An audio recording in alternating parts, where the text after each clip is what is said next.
स्वागत है आप सभी का डीडी न्यूज पर। आप देख रहे हैं मिड डे प्राइम। मैं हूं रमा त्यागी। अगले 1 घंटे में हम बात करेंगे देश भर की बड़ी खबरों की, बताएंगे दुनिया भर में कौन कौन सी खबरों पर है सबकी नजर, क्या चल रहा है खेल और अर्थ जगत में, और कुछ झलके फिल्म, कला और संस्कृति के क्षेत्र से भी। लेकिन सबसे पहले बड़ी खबरें। दिल्ली जल बोर्ड एसटीपी टेंडर मामले में गिरफ्तार दिल्ली सरकार के पूर्व मंत्री सत्येंद्र जैन समेत 6 की कोर्ट में पेशी। टेंडर प्रक्रिया में कथित अनियमितताओं का है मामला।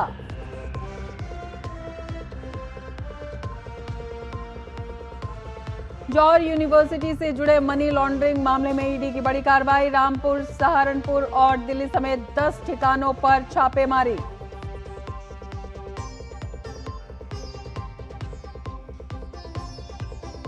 झारखंड में छात्रों का धरना और अनशन जारी। कई भर्ती परीक्षाएं रद्द, अब पर नौकरी गंवाने वाले कर रहे हैं प्रदर्शन।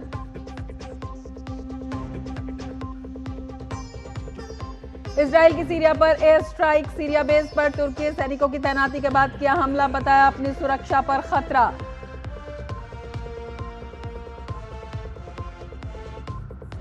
और पुरुष हॉकी विश्व कप में आज भारत का सामना पाकिस्तान से। वर्ल्ड कप में 16 साल बाद आमने सामने होंगी दोनों टीम। भारत को जीत या ड्रॉ की जरूरत।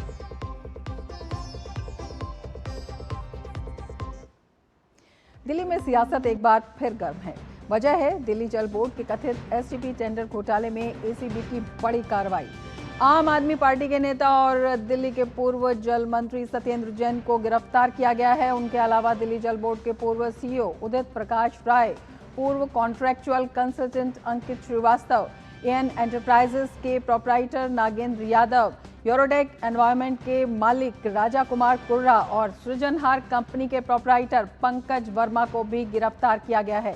सत्येंद्र जैन समेत सभी 6 आरोपियों को राउज एवेन्यू कोर्ट में पेश किया गया, जहां सुनवाई जारी है। वहीं एसीबी टेंडर प्रक्रिया, कथित मिलीभगत और करीब 1.52 करोड़ रुपए की कथित मनी ट्रेल से जुड़े सवालों के जवाब तलाश रही है।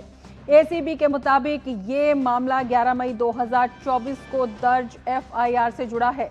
जांच एजेंसी का आरोप है कि दिल्ली जल बोर्ड के सीवेज ट्रीटमेंट प्लांट्स के अपग्रेडेशन और क्षमता बढ़ाने के लिए जारी किए गए टेंडर की तकनीकी शर्तों में बदलाव कर एक खास कंपनी को फायदा पहुंचाया गया। आरोप है कि टेंडर में ऐसी शर्तें जोड़ी गई जिससे दूसरी कंपनियों के लिए प्रतिस्पर्धा मुश्किल हो गई।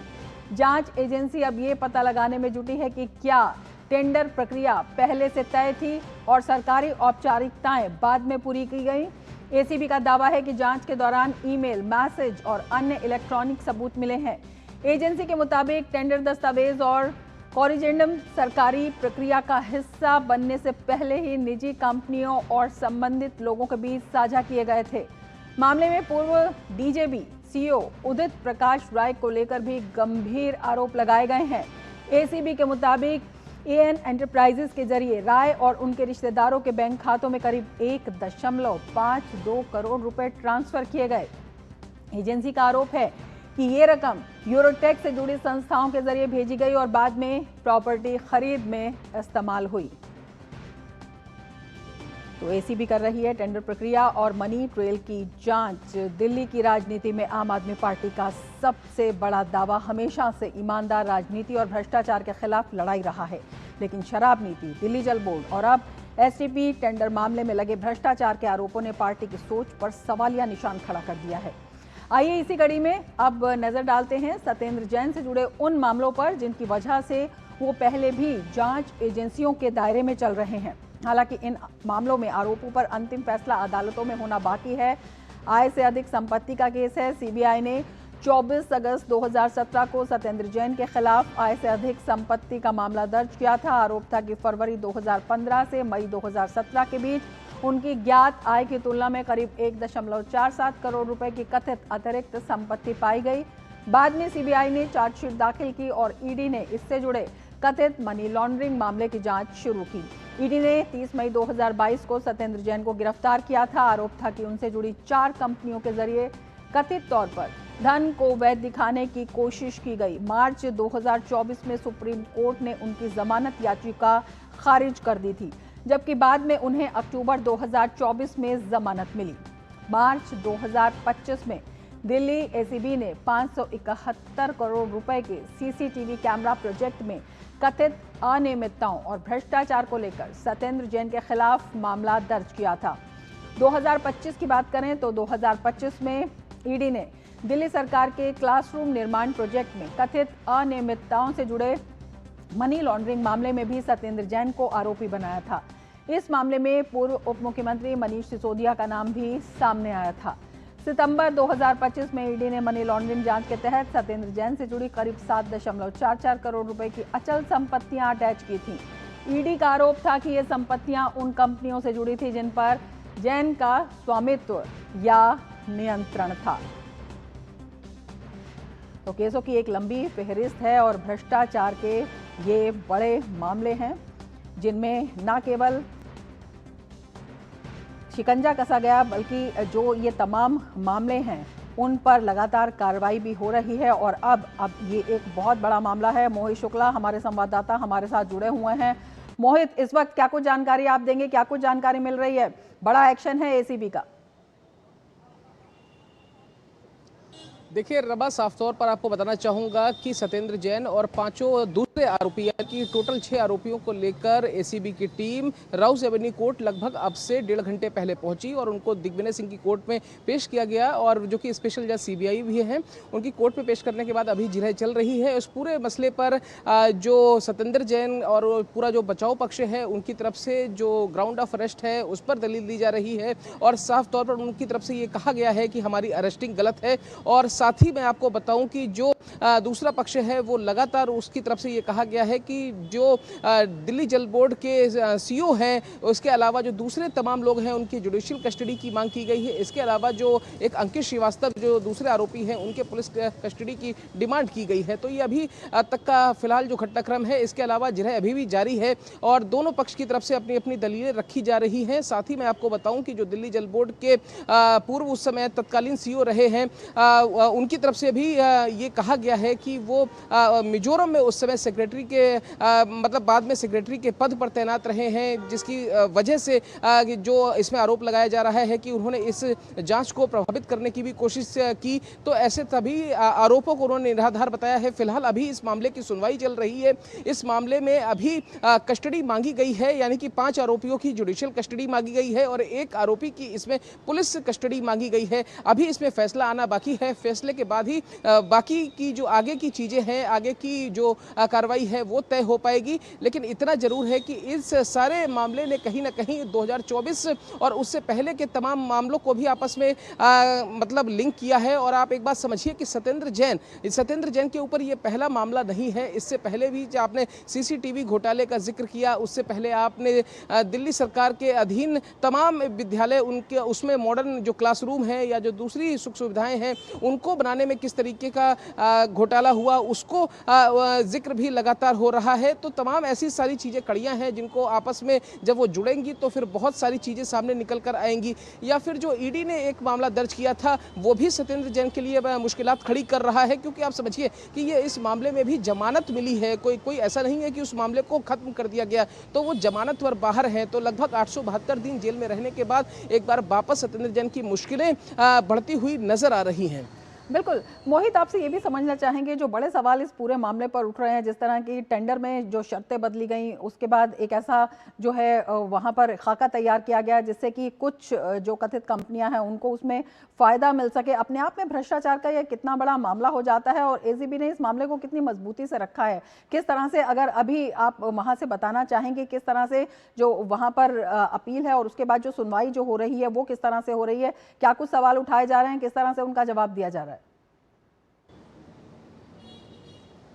देखिए मैं आपको बताऊं कि जो अभी जो शुरुआती प्रारंभिक तौर पर जानकारी सामने आई है उसके मुताबिक जो अभी बचाव पक्ष है वो अपनी दलीलें रख रहा है। वो अपनी कस्टडी को ही ये कह रहा है कि जो हमारी कस्टडी मांगी गई है वो गलत है। लेकिन अभी दूसरे पक्ष की तरफ से दलीलें रखनी बाकी हैं। लेकिन इतना जरूर है, शुरुआती तौर पर मैंने आपको बताया कि सभी आरोपियों में 5 आरोपियों की जेसी मांगी गई है और 1 आरोपी की पुलिस कस्टडी इसमें मांगी गई है। लेकिन इतना समझिए कि 10 जो बड़े एसटीपी थे, यानी कि दिल्ली की 10 अलग अलग लोकेशंस पर ये एसटीपी बनाए जाने थे और इसमें से लगभग 4 जो अलग अलग टेंडर इसमें जारी किए गए और 3 कंपनियों को इसमें टेंडर मिल गए। इसके लिए जो दलील रखी गई कि किस तरीके से चीज़ों को बदला गया, कैसे नियमों को बदला गया और सिर्फ उन्हीं लोगों को टेंडर दिया गया कि जो इसमें टेंडर लेना चाहते थे, या फिर जो एक पायलट स्टडी है उसका भी जिक्र किया गया कि पायलट स्टडी है वो भी नहीं कराई गई। तो ये तमाम ऐसी जानकारियां हैं जो कहीं ना कहीं जो छुपाई गई, जिसकी वजह से क्या हुआ कि जो दूसरे इसमें पार्टनर थे या जो दूसरे लोग इस टेंडर प्रक्रिया में शामिल होना चाहते थे वो अयोग्य घोषित हो गए। तो ये तमाम तरीके से ये सारी चीज़ें हैं जिनको अभी रखा जा रहा है। इसके अलावा आप एक बात और समझिए कि जो चीज़ 1543 करोड़ की थी वो लगभग 1540 करोड़ की थी, वो 1943 करोड़ के आसपास आकर कैसे रुक गई। तो ये तमाम ऐसी सारी चीज़ें हैं। तो 397 करोड़ का ये जो मार्जिन है, ये 397 करोड़ रुपए आखिरकार इसमें कैसे बढ़ गए। इसके अलावा कि वो उस जो ये जो अमाउंट है उसको कैसे बांटा गया, वो जो मनी ट्रेल है वो कैसे कैसे है, एसीबी ये सारी चीज़ें अभी रख रही है। क्योंकि इसमें आप समझिए कि लगभग 150 करोड़ के आसपास ये सारा ऐसा मामला है। इनका ये कहना है कि 150 करोड़ का जो मामला है वो उसको कैसे आगे रखा गया, अपने आप में दिखाता है कितना गंभीर ये भ्रष्टाचार का मामला है और इसमें लगातार जिस तरह से कार्रवाई हो रही है। आप नजर बनाए रखें मोहित, बहुत शुक्रिया तमाम जानकारी के लिए और आपसे आगे भी जानकारी लेंगे इस पूरे मामले में। और ख़ास बात इसमें यह है कि सत्येंद्र जैन के खिलाफ ये पहला मामला नहीं है, इससे पहले भी भ्रष्टाचार के कई मामले परत दर परत सामने आए हैं। बहुत शुक्रिया मोहित, आपसे जुड़ेंगे बाद में। तो तमाम ये जो मुश्किलें हैं सत्येंद्र जैन की बढ़ती जा रही हैं। आगे बढ़ेंगे। समाजवादी पार्टी के वरिष्ठ नेता आजम खान की मुश्किलें एक बार फिर बढ़ती नजर आ रही हैं। प्रवर्तन निदेशालय ने आजम खान के खिलाफ बड़ी कार्रवाई की है। ईडी की टीमों ने prevention of money laundering act PMLA के तहत रामपुर, सहारनपुर और दिल्ली में आजम खान के ट्रस्ट और जौहर यूनिवर्सिटी से जुड़े 10 ठिकानों पर छापेमारी की है। यह कार्रवाई उत्तर प्रदेश के रामपुर, सहारनपुर और देश की राजधानी दिल्ली में एक साथ जारी है। ईडी की टीमें आजम खान के वित्तीय लेन देन, वित्तीय अनियमितताओं और संदिग्ध फंडिंग की जांच को लेकर ये छापेमारी कर रही है। सूत्रों के मुताबिक ये मामला सरकारी ठेकों में हुई वित्तीय अनियमितताओं और निजी ठेकेदारों के जरिए फंड के कथित डायवर्जन से जुड़ा हुआ है। शुरुआती जांच में सामने आया है कि कुछ निजी ठेकेदारों ने सरकारी ठेकों से मिले फंड का एक बड़ा हिस्सा गैर कानूनी तरीके से मौलाना मोहम्मद अली जौहर ट्रस्ट और यूनिवर्सिटी में ट्रांसफर किया। इस धन का इस्तेमाल भारी भरकम डोनेशन और यूनिवर्सिटी की संपत्तियों और निर्माण कार्यों में किया गया। इस छापेमारी का मकसद अपराध से हुई कमाई, फाइनेंशियल रिकॉर्ड, दस्तावेज और डिजिटल सबूतों का पता लगाना है जो सरकारी फंड को दूसरी जगह लगाने और उनके इस्तेमाल से जुड़े हैं। गौरतलब है कि आजम खान और सहयोगियों के ठिकानों पर 2023 में भी इनकम टैक्स विभाग ने कर चोरी को लेकर छापेमारी की थी। उस समय हुई छापेमारी में यूपी और मध्य प्रदेश के 30 से ज्यादा ठिकानों पर जांच पड़ताल हुई थी। 3 दिनों तक चली इस कार्रवाई के तहत रामपुर स्थित आजम खान के आवास और जौहर यूनिवर्सिटी में कागजात खंगाले गए थे।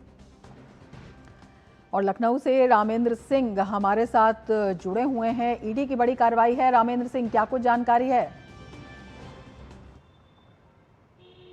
देखिए, सवेरे से ही ईडी लगातार कार्रवाई कर रही है और जो तथ्य हैं, जिला प्रशासन से ईडी ने सारी रिपोर्ट मांगी थी कि कितने मुकदमे आजम के खिलाफ हैं और कौन कौन से मुकदमे हैं। आयकर विभाग ने जब जांच की थी तो आजम खान से मांगा था कि जो 10 बड़ी कंपनियों ने आपको बड़ा फंड ट्रांसफ़र किया है उनका रिकॉर्ड हमको दिया जाए, जिससे हम जांच कर सके कि ये फंड ब्लैक मनी तो नहीं है, ये कमाई का किस तरीके का हिस्सा है और दूसरा उनकी हैसियत क्या है, जिन लोगों ने इतना फंड दिया है आपको दान, उनकी स्थिति ये है या नहीं है।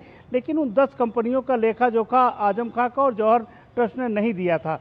तभी से निगाह में था कि ईडी इस पर कार्रवाई कर सकती है। तो ईडी ने जो जांच शुरू की उसके पीछे का भी लक्ष्य यही है कि जो पैसा दिया है, जिन कंपनियों ने, जिन लोगों ने पैसा दिया है, क्या उनकी स्थिति ये है कि इतना पैसा दे सकते हैं या आजम खान द्वारा कमाई गई ब्लैक मनी उधर से ट्रांसफ़र की गई। ठेकेदारी करने वाली बड़ी फर्मों ने भी पैसे दिए हैं, तो क्या ठेकेदारी का जो कमीशन है वो उसके माध्यम से आया। तो ये सारी चीज़ें, ये तथ्य इकट्ठा करना ईडी को है। हाँ, एक बड़ी बात यह है कि अगर ईडी इन तथ्यों तक पहुंच जाती है तो आजम खान की चुनौती नए सिरे से बढ़ जाएगी। बिल्कुल, यही आपसे समझना चाहेंगे कि अभी तक क्या कुछ मिल पाया है जो ईडी की जांच चल रही है और किस तरह से ये मुश्किलें हैं ये बढ़ती चली जा रही हैं, क्योंकि यहाँ पर भी ये पहला मामला नहीं है, लगातार इस तरह के मामले सामने आए हैं। देखिए, ईडी का प्रयास ये है कि जो डॉक्यूमेंट है वो मिले कि उन जो 10-15 बड़ी कंपनियां हैं जिन्होंने करोड़ों रुपए ट्रांसफ़र किए हैं, कई करोड़ रुपए ट्रांसफ़र किए हैं, तो वो कौन कंपनियां हैं, कौन लोग हैं जिन्होंने ट्रांसफ़र किया है और क्या उनकी स्थिति, तो जो डॉक्यूमेंट है वो ईडी जुटाने का प्रयास कर रही है। क्योंकि कोर्ट जब जाएंगे तो डॉक्यूमेंट की ज़रूरत पड़ेगी, तथ्यों की ज़रूरत पड़ेगी, तो ईडी का प्रयास है। अभी ईडी की तरफ से कोई तथ्य नहीं सामने रखे गए हैं, लेकिन उम्मीद यह है कि कार्रवाई तब तक चलती रहेगी जब तक सारे तथ्य ईडी के हाथ में नहीं आ जाएंगे। ये तैयारी करके ईडी आई है। बिल्कुल, लगातार जो कार्रवाई है इस पूरे मामले में हो रही है, ये भी जानना चाहेंगे जिस तरह से रामपुर में, सहारनपुर में, दिल्ली में ईडी की कार्रवाई चल रही है, इस मामले से जुड़े कई और तार भी सामने आ सकते हैं। किन किन अगर आपसे जानना चाहें किन किन दिशाओं में ये कार्रवाई चल रही है, कौन कौन से और बड़े नाम भी इसमें शामिल हो सकते हैं? देखिए, ईडी की जो कार्रवाई हो रही है इसमें कई तथ्य उभर कर आ सकते हैं कि क्या उस समय की सरकार ने पैसा देने का काम किया है, क्या मुख्यमंत्री आजम खां के दबाव में थे, जहां जहां उन्होंने कहा वहां फंड ट्रांसफ़र किया गया, किन उद्योगपतियों ने फंड ट्रांसफ़र किया और उन्होंने क्या फ़ायदे लिए उस सरकार में। तो ये बहुत सारी चीज़ें हैं जो निकल करके सामने आएंगी जब ईडी पूरे मामले की जांच करेगी। क्योंकि आजम खां का वो रुतबा था कि अखिलेश मुलायम सिंह यादव से जो वो कहते थे वो करते थे, ऐसी परिस्थितियाँ थी कि वो कहा, उन्होंने कहा कि हम उंगली रखते जाते थे और मुलायम सिंह हस्ताक्षर करते गए। उन्होंने हमसे नहीं पूछा कि हमको कहाँ हस्ताक्षर करना है, कहाँ नहीं करना है। तो जो मुख्यमंत्री इतने दबाव में, तो उससे क्या क्या फ़ायदे लिए गए हैं और किस तरीके का लाभ सरकार ने उन लोगों को दिया है जिनसे फ़ायदे लिए गए, ये सारे तथ्य उजागर होंगे। जया, बिल्कुल, डिजिटल साक्ष्यों की भी जांच हो रही है, तमाम तथ्यों की जांच हो रही है, तमाम नामों पर शिकंजा कस सकता है। आपसे ये भी रामेंद्र समझना चाहेंगे कि किस तरह से ये पूरा प्रोसेस काम करता था, क्योंकि पूरा बड़ा दिलचस्प जो है प्रकरण आपने बताया है कि वहां पर किस तरह से काम होता था, किस तरह से आजम खान उंगली रखते थे और वहां पर सिग्नेचर जो है अपने आप होते चले जाते थे। तो अपने आप में भ्रष्टाचार का कितना बड़ा मामला है और किस तरह की ये बड़ी मिली भगत भी है। देखिए, सत्ता का अहंकार, आजम को अगर उस दौर को देखें तो सत्ता का वो अहंकार था कि आजम खां किसी को कुछ समझते नहीं थे और उनके आगे सारी जो व्यवस्था थी वो बौनी साबित होती थी। किसी अधिकारी की हैसियत नहीं होती थी कि आजम खां से कुछ पूछ सके। सत्ता भी सवाल नहीं करती थी, क्योंकि तुनक मिजाजी इतनी थी कि एक बार मुलायम सिंह से अलग हो गए तो सत्ता से बाहर हुई समाजवादी पार्टी, तो मुलायम भी कोई रिस्क नहीं लेना चाहते थे ऐसी परिस्थितियों में। तो वो डिजिटल साक्ष्य जिन लोगों ने दान किया है उनके डॉक्यूमेंट, उनके जो बैंक रिकॉर्ड है वो देखे जा रहे हैं कि बैंक रिकॉर्ड में पैसा आया कहाँ से, कैसे ट्रांसफ़र हुआ है। तो ये जब साक्ष्य आ जाएंगे तो शायद पिछली पीढ़ी भी बचने से नहीं बच पाएगी और आजम खां के लिए तो बड़ी चुनौती है। अगर ईडी ने ये सारे तथ्य जुटा लिए तो आजम खां 2027 तक बाहर आएंगे, इसकी संभावना ना के बराबर हो जाएगी। बिल्कुल रामेंद्र, आपसे ये भी समझना चाहेंगे, जिस तरह से आप कह रहे हैं कि सत्ता भी मजबूर हो जाती थी, सत्ता की तत्कालीन जो सत्तासीन अधिकारी थे या सत्तासीन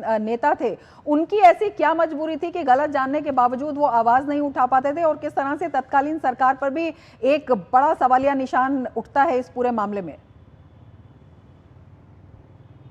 देखिए जया, अगर आप देखिए कि मुस्लिमों के जीवन में कोई परिवर्तन सत्ता से आया है क्या, समाजवादी पार्टी से, लेकिन नेताओं के जीवन में आया है।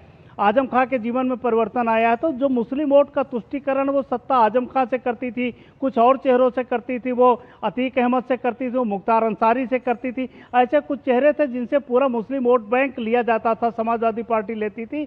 तो जाहिर है कि जब अगर आप वोट लोगे तो उनको कहीं ना कहीं संतुष्ट करोगे। तो आजम खां की स्थिति ऐसी थी कि उनके रहने और न रहने से मुस्लिम वोट पर प्रभाव पड़ता था।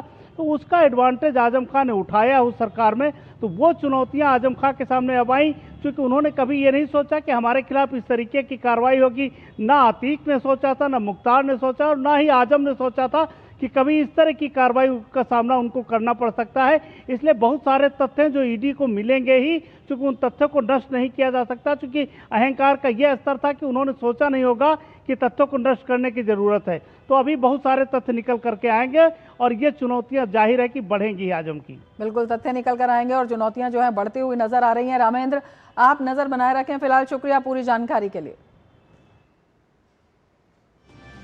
मीडिया प्राइम में अब लेते हैं एक ब्रेक, आप बने रहिए टीजी न्यूज के साथ। आमी शुभेंदु अधिकारी। 9 मई 2026 को पश्चिम बंगाल के इतिहास में एक नए अध्याय की शुरुआत हुई। 100 दिनों में पश्चिम बंगाल सरकार ने 8 स्तंभों को आधार बनाकर काम किया। उन 8 स्तंभों में से एक है सशक्तिकरण। अन्नपूर्णा योजना के तहत राज्य की महिलाओं को हर महीने 3000 रुपए की सहायता, महिलाओं के लिए निशुल्क बस सेवा, सरकारी नौकरियों में महिलाओं के लिए 33% आरक्षण, युवाओं की सुरक्षा और उज्जवल भविष्य के लिए अगले 1 वर्ष में 1 लाख सरकारी नौकरियां, महिलाओं के हाथों में शक्ति, युवाओं का सुनहरा भविष्य। इसी तरह आगे बढ़ रहा है नया पश्चिम बंगाल। हर जीत की शुरुआत होती है छोटे छोटे कदमों से और हर छोटी तैयारी बदल सकती है पूरा नतीजा। क्योंकि मैदान हो या जिंदगी, छोटी से छोटी तैयारी ही देती है प्रोटेक्शन और प्रोटेक्शन ही देता है भरोसा। जैसे LIC की बीमा लक्ष्मी, एक खास प्लान सिर्फ महिलाओं के लिए जहां छोटी बचत दे बड़ी सुरक्षा, ताकि जिंदगी के हर मैदान में आप रहे हर पल के लिए रेडी। LIC बीमा लक्ष्मी, रखे हर पल के लिए रेडी। भारत की सबसे बड़ी gold loan NBFC Muthoot finance से गोल्ड लोन लीजिए और फिर देखिए सोना क्या नहीं कर सकता। कॉल कीजिए 1-800-313-1212। ब्रेक के बाद फिर से आपका स्वागत है। NDA की परीक्षाओं को सुरक्षित और पारदर्शी तरीके से कराने की दिशा में केंद्र सरकार ने तैयारियां तेज कर दी हैं। केंद्रीय शिक्षा मंत्री प्रहलाद जोशी ने NDA की समीक्षा बैठक में परीक्षा के सुचारू संचालन के लिए सभी जरूरी सुरक्षा और बुनियादी सुविधाएं सुनिश्चित करने के निर्देश दिए। प्रहलाद जोशी के निर्देशों के बाद NDA ने परीक्षा व्यवस्था में बड़े बदलाव किए हैं। सरकार का जोर परीक्षा प्रक्रिया को ज्यादा सुरक्षित, पारदर्शी और भरोसेमंद बनाने पर है।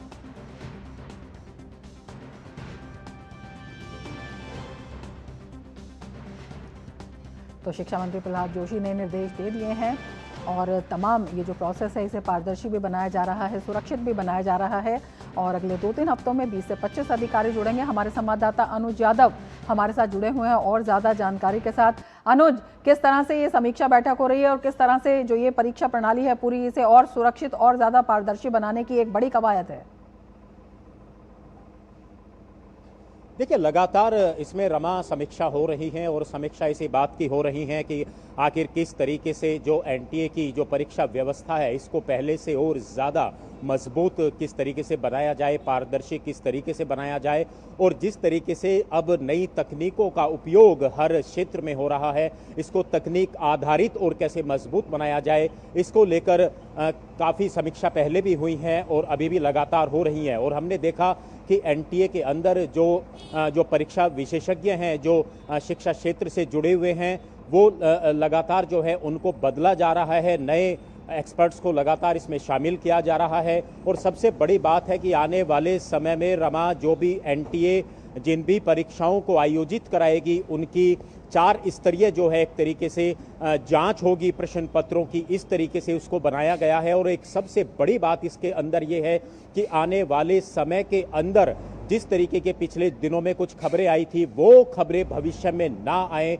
परीक्षा पूरी तरीके से पारदर्शी। और सबसे बड़ी बात है कि युवाओं के अंदर एक ऐसा भरोसा कायम हो परीक्षा व्यवस्थाओं को लेकर जिससे आने वाले समय में, क्योंकि हम जानते हैं कि नीट जैसी परीक्षा के अंदर जो खामियां नजर आई थी, सरकार ने समय रहते उसको तुरंत उनको सुधारने की कोशिश की है और भविष्य के अंदर कोई इस तरह की बात ना हो उसका पूरा भरोसा दिया है। और उसी की कवायद को आगे लगातार शिक्षा मंत्रालय आगे बढ़ा रहा है। NTA का जो दफ्तर है उन दफ्तरों को एक तरीके से हाई सिक्योरिटी के अंदर तब्दील किया जा रहा है। CISF की वहां पर सिक्योरिटी होगी। और सबसे बड़ी बात यही है कि आने वाले समय में जो सक्षम अधिकारी हैं वो 2-3 हफ्ते के अंदर वो आपको दिखाई देंगे। और पूरी इस प्रणाली को ना सिर्फ बदला जा रहा है बल्कि पहले से और ज़्यादा रमा मजबूत किया जा रहा है। और हमने कई बार इस बात को देखा है कि समय समय पर NTA ने सोशल मीडिया के माध्यम से या पब्लिक डोमेन के माध्यम से, मीडिया के माध्यम से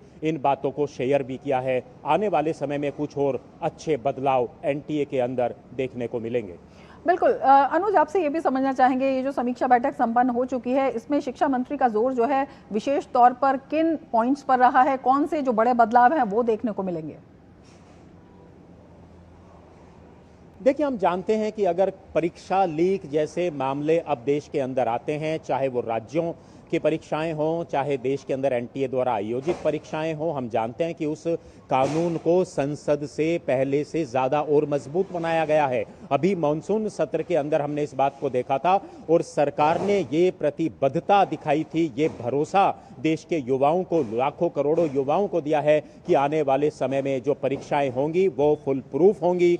उनमें कई स्तरीय जो हैं जांचें उनके अंदर होंगी प्रश्न पत्रों की, ताकि किसी भी तरह की समस्याएं ना आए। और जो भी परीक्षाओं को लीक कराने जैसे मामले आते हैं उनमें सजा के ऐसे प्रावधान किए गए हैं कि इस तरह की हरकतों को करना तो छोड़िए, उसके बारे में आने वाले समय में ऐसे जो माफिया हैं वो सोच भी नहीं पाएंगे। लेकिन हाँ, जो आपने प्रश्न पूछा किस तरह की समीक्षाएं हैं, समीक्षा ये ही है कि फुल प्रूफ परीक्षा आयोजित हो, पारदर्शी तरीके से हों, और जो प्रश्न पत्र बनाए भी जाएंगे वो प्रश्न पत्र ऐसी जगहों पर बनेंगे ताकि प्रश्न पत्र जहां बनाए जा रहे हैं और वहां से लेकर परीक्षा केंद्रों तक जब वो जाएंगे तो उसके अंदर पूरी तरीके से फुल प्रूफ एक तरीके से व्यवस्था उसमें शामिल होनी चाहिए।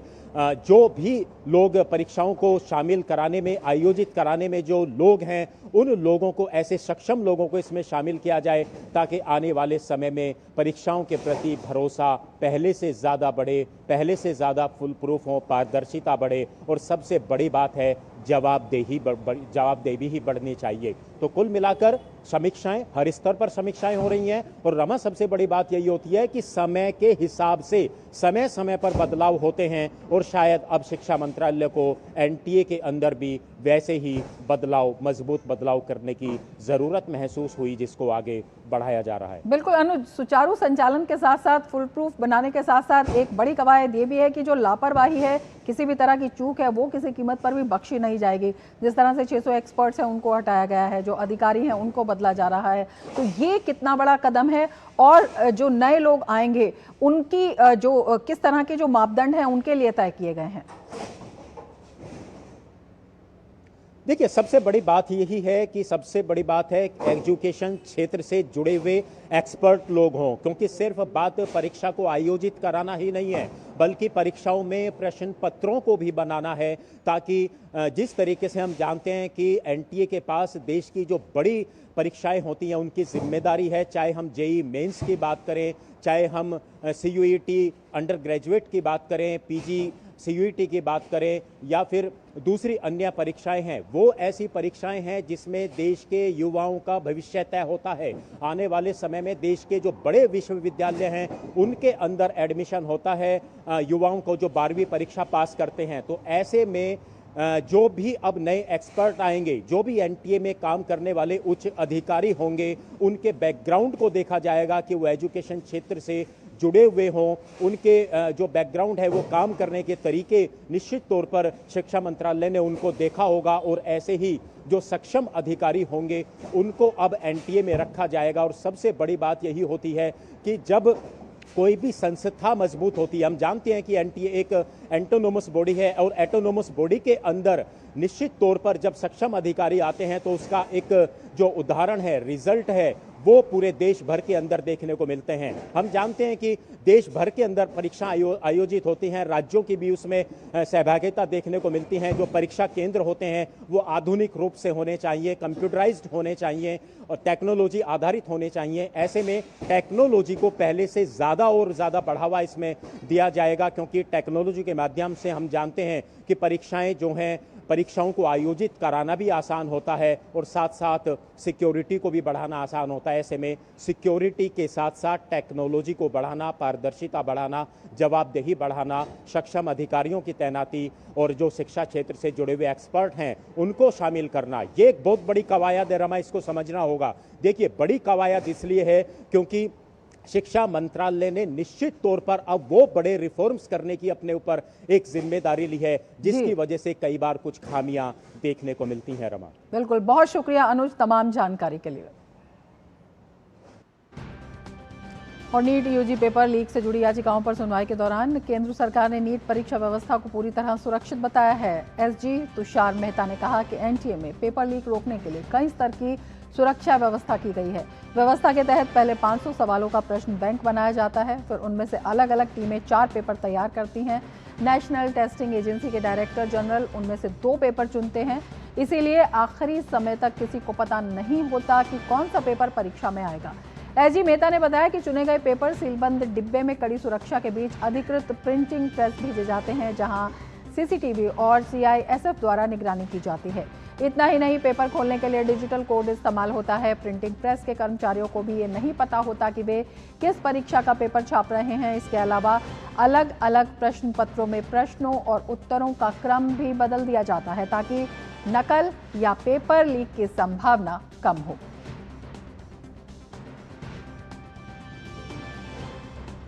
और अब खबर झारखंड से। झारखंड सरकार ने उन 44 भर्ती परीक्षाओं की सूची जारी की है जिन्हें अनियमितताओं की वजह से रद्द कर दिया गया है। झारखंड सरकार ने कल देर रात 8 अलग अलग अधिसूचनाएं जारी कर बताया कि रद्द की गई परीक्षाओं में वे परीक्षाएं भी शामिल हैं जो 2014 से जेपीएस और outsource agency TSR data processing private limited यानी टीडीपीएल ने आयोजित की थी।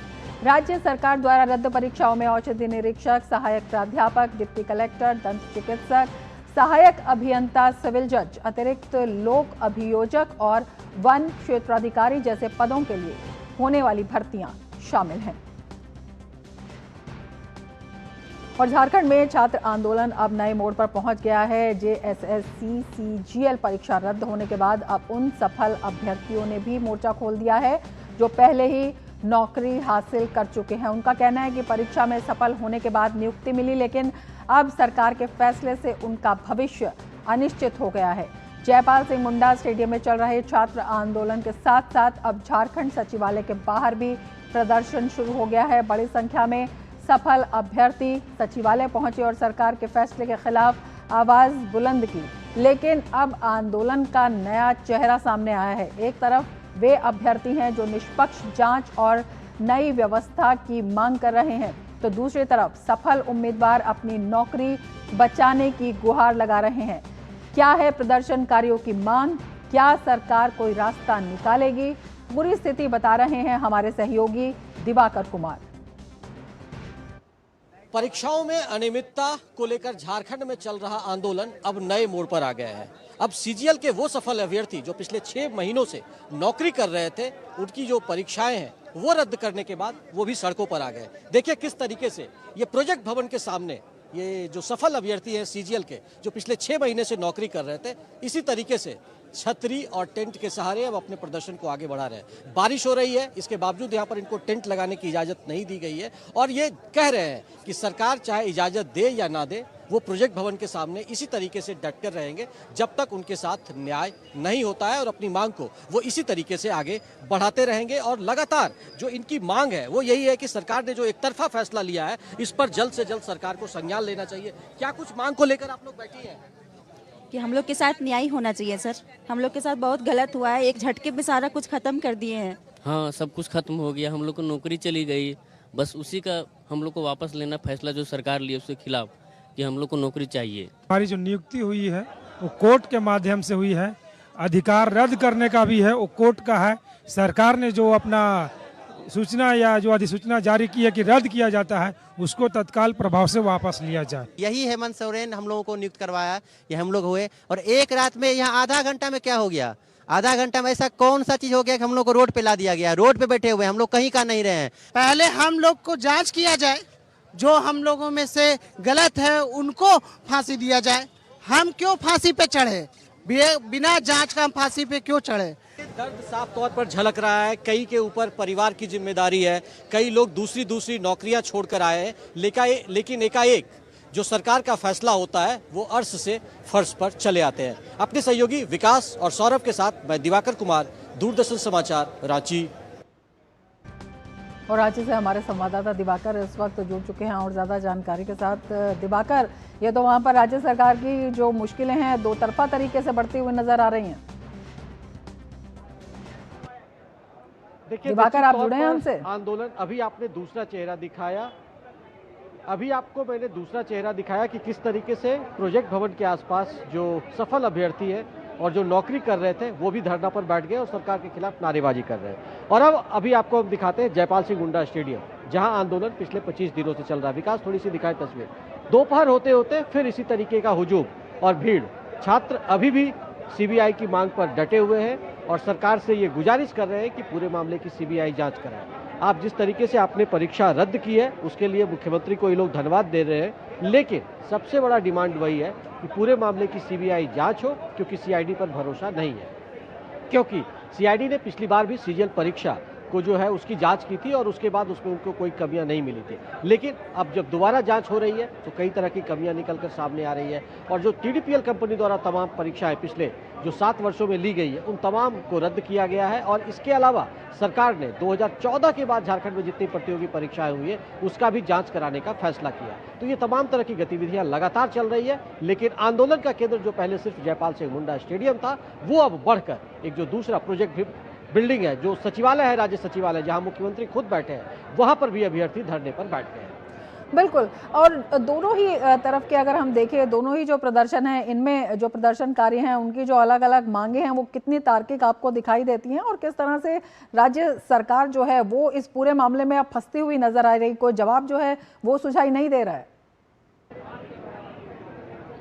निश्चित तौर पर रमा, राज्य सरकार बुरी तरह से घिरती हुई नजर आ रही है। सरकार ने इन छात्रों के आंदोलन जो 24वें 25वें दिन तक चला, उसके बाद एक तरीके से सरकार दबाव में आने के बाद और जो सीआईडी के द्वारा जो जांच कराई जा रही थी उस जांच में जो कुछ चीजें निकल कर आई उसके आधार पर कल सरकार ने नोटिफिकेशन जारी कर दिया कि जो 22 परीक्षाएं हैं उसको रद्द की जाती है और जो 17 परीक्षाएं हैं उनको जांच किया जाएगा। तो ये तमाम तरह के नोटिफिकेशन होने के बाद लेकिन सबसे बड़ी दुविधा की स्थिति ये पैदा हो गई कि जो अभ्यर्थी नौकरी कर रहे थे, जिनकी ज्वाइनिंग हो गई, वो अब सड़कों पर आ गए और वो सरकार के खिलाफ एक तरीके से मुखर हो गए। तो सरकार जहां पहले जो छात्र आरोप लगा रहे थे कि सरकार ने नौकरियां बेच दी है, उन पर जो आरोप लग रहे थे, अवैध नौकरियां बेचने का आरोप लग रहा था, अवैध तरीके से सारे इन्वॉल्वमेंट के आरोप लग रहे थे, वो आरोप अब दूसरी तरफ भी शिफ्ट हो गया कि जो सफल अभ्यर्थी थे वो भी सरकार पर आरोप लग रहे हैं कि बिना उनकी बात सुने हुए सरकार ने एक तरफा निर्णय देकर और वो अब न्यायालय की शरण में जाने की धमकी भी दे रहे हैं। तो लगातार आंदोलन का रुख बदल रहा है। इस लिहाज से हम कह सकते हैं कि मुख्यमंत्री हेमंत सोरेन हर मोर्चे पर घिरते नजर आ रहे हैं, साथ ही साथ विपक्ष भी अब लगातार हमलावर हो रहा है।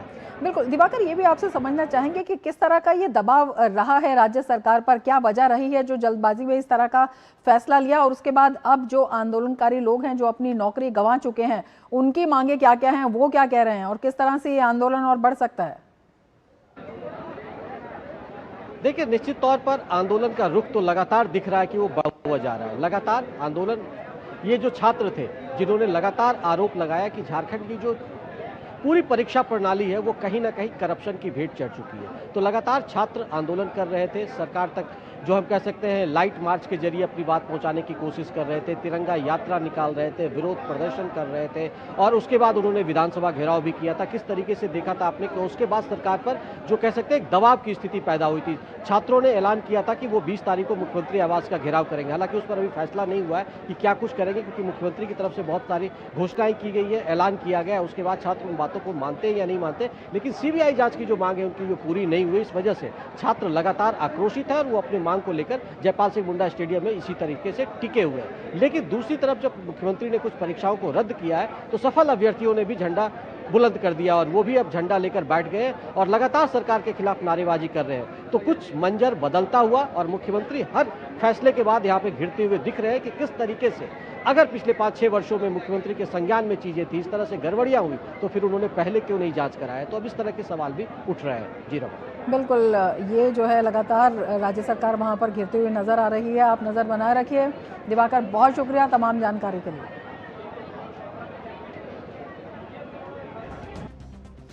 आगे बढ़ेंगे। राष्ट्रीय मानवाधिकार आयोग ने पंजाब के सरकारी स्कूलों में स्वतंत्रता दिवस पर राष्ट्रीय ध्वज न फहराने को लेकर शिकायत का संज्ञान लिया है। कई ग्रामीण, दूरदराज और सीमावर्ती स्कूलों में स्वतंत्रता दिवस पर ध्वजारोहण न करने का आरोप है। पंजाब के मुख्य सचिव से मामले पर एक्शन टेकन रिपोर्ट मांगी है। इस मामले में NHRC सदस्य प्रियंक कानूनगो ने कहा, पंजाब के पाकिस्तान बॉर्डर से लगे हुए इलाके के सरकारी स्कूलों में स्वतंत्रता दिवस नहीं मनाया जाता। गांव के स्कूलों में ध्वजारोहण नहीं की जाती और राष्ट्रगान नहीं किया जाता। ये ग्रामीण क्षेत्रों में रहने वाले सरकारी स्कूलों में पढ़ने वाले बच्चों के साथ भेदभाव है, उनके अधिकारों का उल्लंघन है। सारे भारत में जब बच्चे स्वतंत्रता दिवस का उत्सव मनाकर अपने स्वतंत्रता संग्राम सेनानियों को याद करते हैं, भारत माता के प्रति नमन करते हैं, ऐसे में पंजाब के ग्रामीण क्षेत्र के बच्चों को स्वतंत्रता दिवस आयोजन से वंचित करना पंजाब की स्टेट गवर्नमेंट की न केवल नाकामी है, मैं कहूँगा ये एक प्रकार का सरकारी देशद्रोह है। कोलकाता के मिर्जा गालिब स्ट्रीट पर एक होटल में तड़के करीब 2 बजे आग लगने से 9 लोगों की मौत हो गई और कई लोग घायल हो गए। घटना में मरने वाले बांग्लादेशी नागरिक थे जो इलाज के लिए यहां आए थे। पुलिस और सिविल डिफेंस की टीमें घटनास्थल पर मौजूद हैं।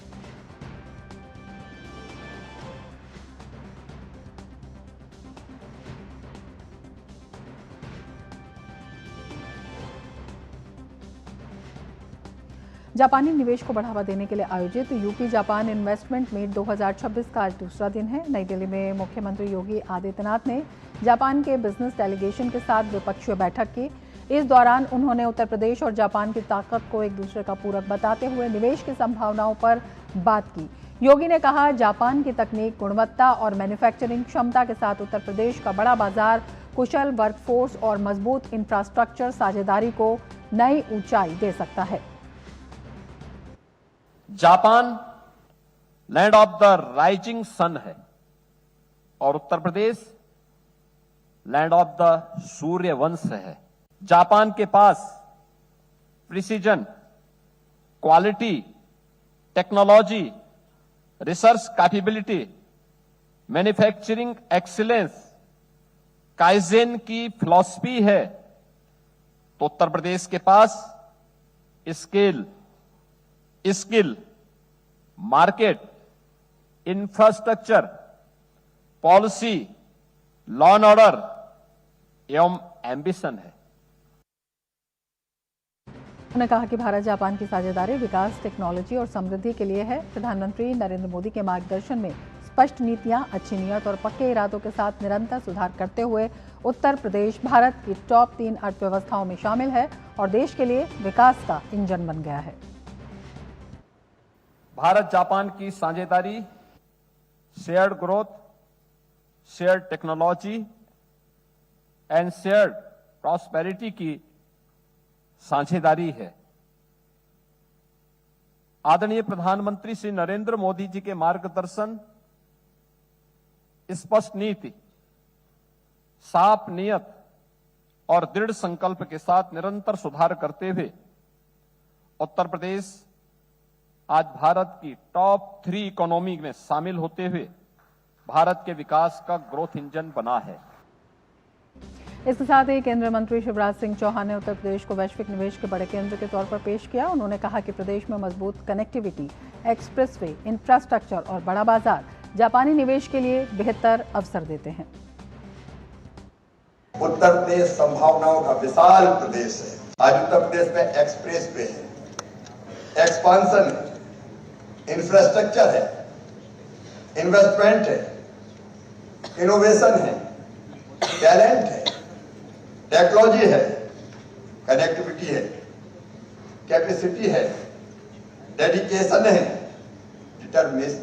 डिटर्मिनेशन भी है, या पोटेंशियल भी है, पॉसिबिलिटी भी है, मार्केट भी है, मोमेंटम भी है। एक तरफ उत्तर प्रदेश में गंगा जी की निर्मल धारा है तो दूसरी तरफ एक्सप्रेसवे की विकास धारा भी है। एक तरफ यहाँ काशी की आध्यात्मिकता है तो नोएडा की आधुनिकता भी है।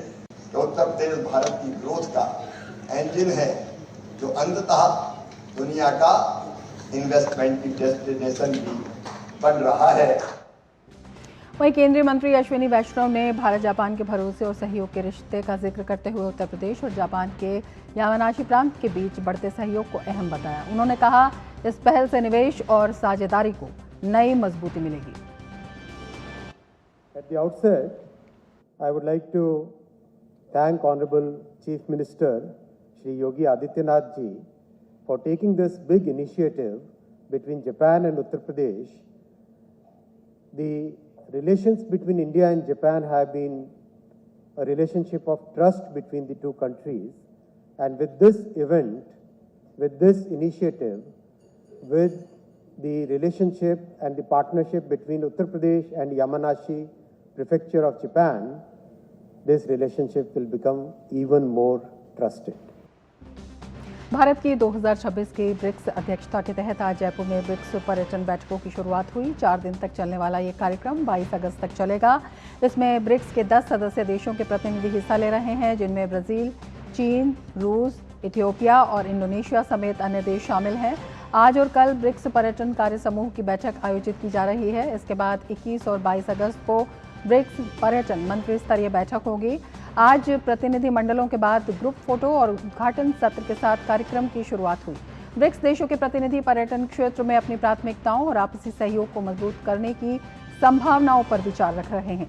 बैठक में साझा ब्रिक्स पर्यटन एजेंडे के 0 ड्राफ्ट पर चर्चा की जा रही है। सदस्य देशों के सुझावों और संशोधनों को शामिल करते हुए दस्तावेजों को अंतिम रूप देने की दिशा में आगे बढ़ा जाएगा। कार्य समूह की बैठक के साथ साथ सदस्य देशों के बीच द्विपक्षीय बैठकों का दौर भी चलेगा। इनमें पर्यटन सहयोग, पर्यटकों के आवागमन को बढ़ावा देने, यात्रा सुविधाओं को सुगम बनाने और पर्यटन क्षेत्र में नए साझेदारी के अवसरों पर चर्चा होगी। वहीं 21 और 22 अगस्त को होने वाली ब्रिक्स पर्यटन मंत्री स्तरीय बैठक प्रमुख निष्कर्षों और सदस्य देशों के बीच सहमति वाले सहयोग के क्षेत्रों को शामिल करते हुए ब्रिक्स पर्यटन कम्युनिके को अंतिम रूप दिया जाएगा। विशाखापट्टनम के समीप स्थित गुड़ीलोवा के विज्ञान विद्यालय में आरएसएस की 3 दिवसीय अखिल भारतीय समन्वय बैठक शुरू हो गई है। सर संघचालक डॉक्टर मोहन भागवत और माननीय सर कार्यवाह दत्तात्रेय होसबोले ने भारत माता के चित्र पर पुष्पार्चन कर बैठक का शुभारंभ किया। ये बैठक 21 अगस्त तक चलेगी। कार्यक्रम में संघ के सभी सह सर कार्यवाह और केंद्रीय अधिकारी मौजूद हैं। हर साल होने वाली अखिल भारतीय समन्वय की बैठक में संघ की प्रेरणा से कार्य कर रहे कुल 32 संगठनों के प्रमुख पदाधिकारी भी भाग ले रहे हैं। बैठक में भारतीय मजदूर संघ, विश्व हिंदू परिषद, भारतीय जनता पार्टी, अखिल भारतीय विद्यार्थी परिषद, भारतीय किसान संघ और राष्ट्र सेविका समिति समेत विभिन्न संगठनों के प्रतिनिधि मौजूद हैं। वर्ष में एक बार होने वाली इस महत्वपूर्ण बैठक में देश के अलग अलग इलाकों में हो रहे जनसांख्यिकी परिवर्तन और उससे उत्पन्न होने वाली समस्या, जनसंख्या असंतुलन, देश की वर्तमान स्थिति और भारत के विकास मॉडल पर विस्तृत चर्चा होगी। इसके साथ ही युवाओं को नशे की गिरफ्त से कैसे बचाया जाए, इस पर भी मंथन होगा।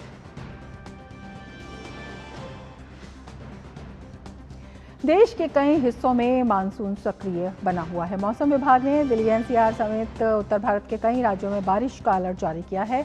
वहीं पूर्वी उत्तर प्रदेश में भारी बारिश की चेतावनी जारी की गई है। पहाड़ी इलाकों में भारी बारिश और तटीय क्षेत्रों में तेज हवाओं को लेकर भी सतर्क रहने की सलाह दी गई है।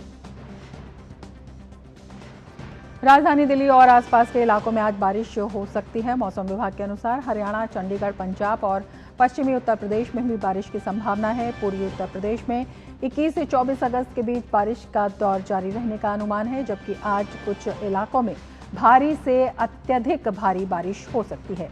मध्य प्रदेश के कई हिस्सों में अगले कुछ दिनों तक बारिश जारी रहने की संभावना है। पश्चिमी उत्तर प्रदेश में 20 और 21 अगस्त को भारी बारिश हो सकती है। छत्तीसगढ़ और विदर्भ में भी अच्छी बारिश का अनुमान है।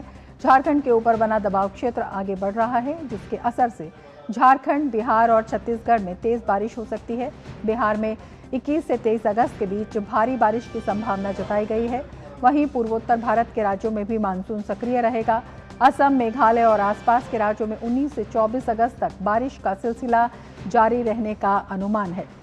बात करें पहाड़ी इलाकों की, जहां जम्मू कश्मीर, लद्दाख, हिमाचल प्रदेश और उत्तराखंड में मानसून सक्रिय रहेगा। जम्मू कश्मीर और हिमाचल प्रदेश में 19 से 21 अगस्त तक भारी बारिश की संभावना है, जबकि उत्तराखंड में 20 से 24 अगस्त के बीच तेज बारिश के साथ गरज चमक हो सकती है। पहाड़ी क्षेत्रों में भूस्खलन और अचानक जलस्तर बढ़ने की आशंका को देखते हुए लोगों को सतर्क रहने की सलाह दे दी गई है। वहीं तटीय इलाके कोंकण, गोवा, तटीय कर्नाटक और केरल में बारिश का दौर जारी रहेगा। बंगाल की खाड़ी से लगे पश्चिम बंगाल, ओडिशा और उत्तरी आंध्र प्रदेश के तटीय इलाकों में तेज हवाएं चल सकती हैं। मौसम विभाग ने मछुआरों को समुद्र में न जाने की सलाह दी है।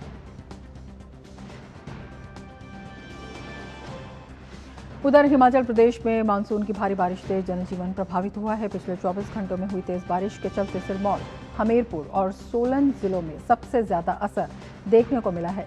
राजधानी शिमला में भी कई जगह पेड़ गिरने और भूस्खलन की घटनाएं सामने आई हैं। सिरमौर जिले के शिलाई इलाके में बांगधार माइनिंग क्षेत्र में मलबे की चपेट में आने से 3 लोगों की मौत हो गई। वहीं नाहन के मातर स्कूल में नदी का पानी भरने से 52 स्कूली बच्चे और स्कूल स्टाफ कई घंटों तक फंसे रहे।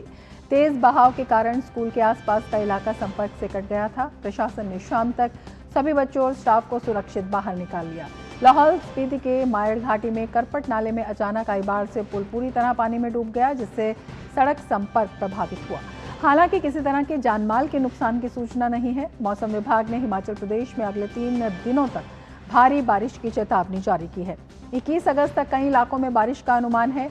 चंबा, मंडी, हमीरपुर, बिलासपुर, ऊना, कांगड़ा और सोलन जिलों में आज भारी बारिश का ऑरेंज अलर्ट जारी किया गया है। वहीं अन्य जिलों में हल्की से मध्यम बारिश की संभावना जताई गई है। प्रदेश के मैदानी और मध्यम ऊंचाई वाले क्षेत्रों में आंधी, बिजली गिरने और तेज हवाओं का भी अनुमान है।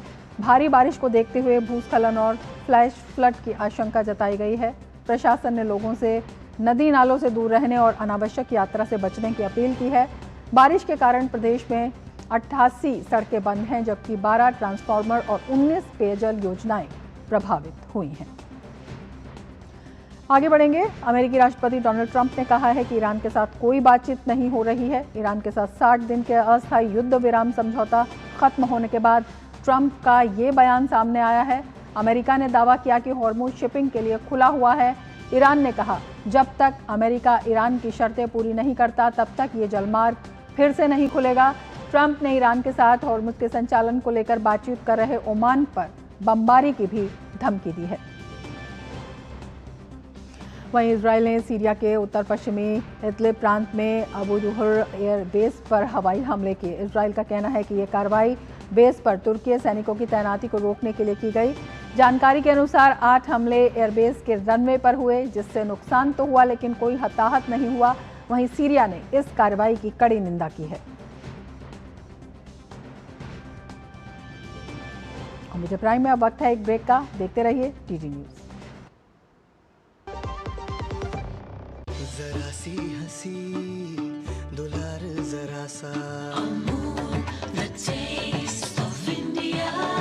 जरा सी अनबन प्यार जरा सा,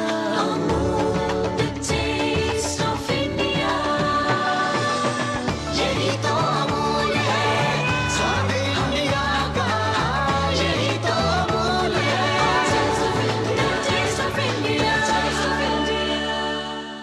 पता है, लोग अक्सर मुझसे पूछते हैं कॉल सेंटर का स्टेडी जॉब क्यों छोड़ा। I wanted more out of life, बस मैंने अपना स्टार्टअप शुरू किया। जानना चाहोगे कैसे?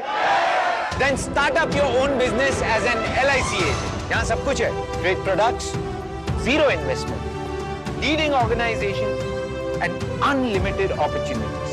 तो क्या आप तैयार हैं? LIC एजेंट बनो, अब बड़ा सोचो। हमारी वेबसाइट पर जाएं या अपनी नजदीकी LIC शाखा से संपर्क करें।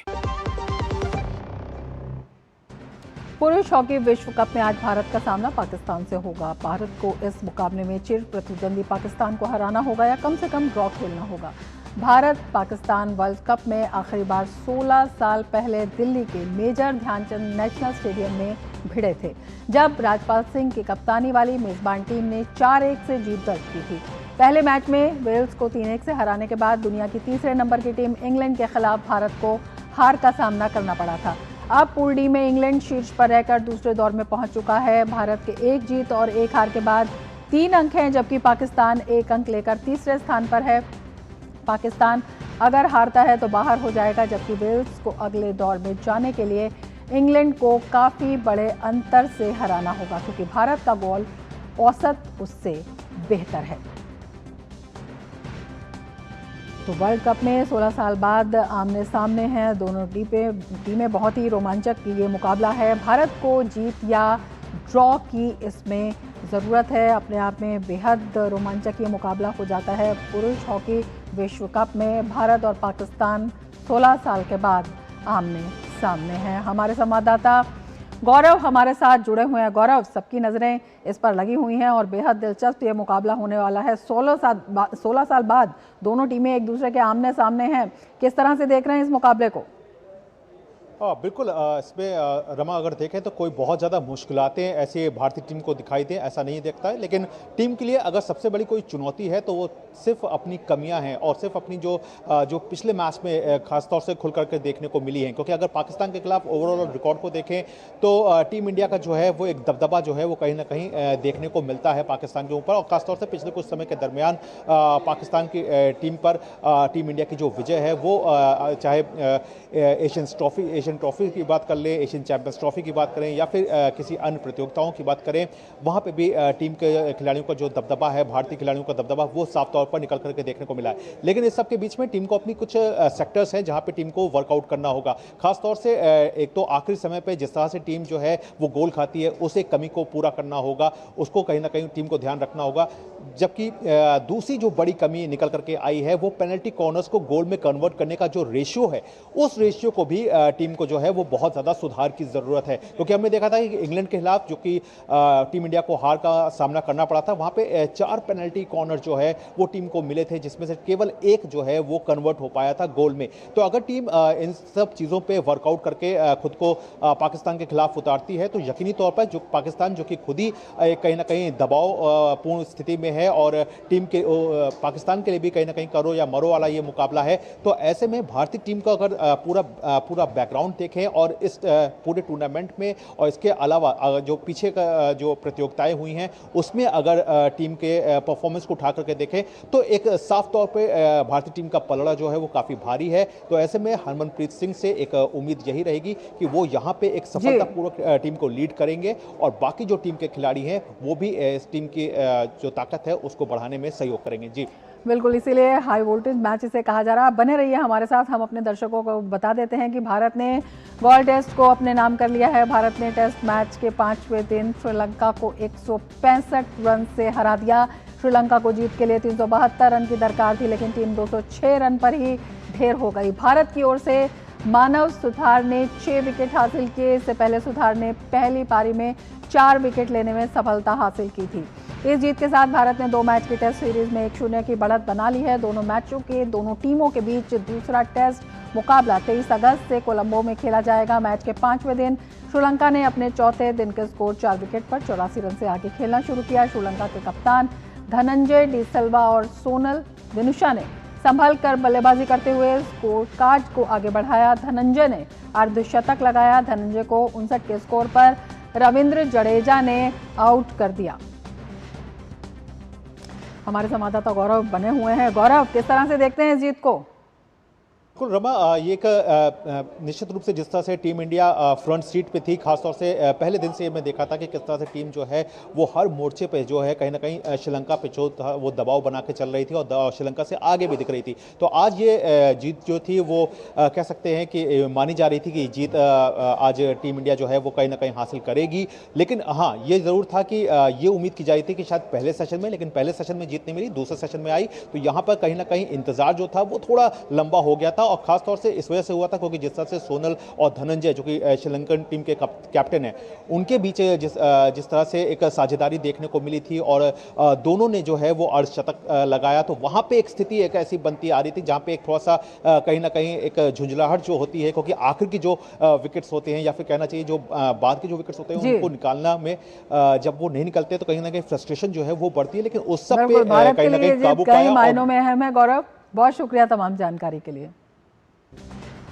इसके साथ ही मिड डे प्राइम में फिलहाल इतना ही। दीजिए इजाजत, नमस्कार।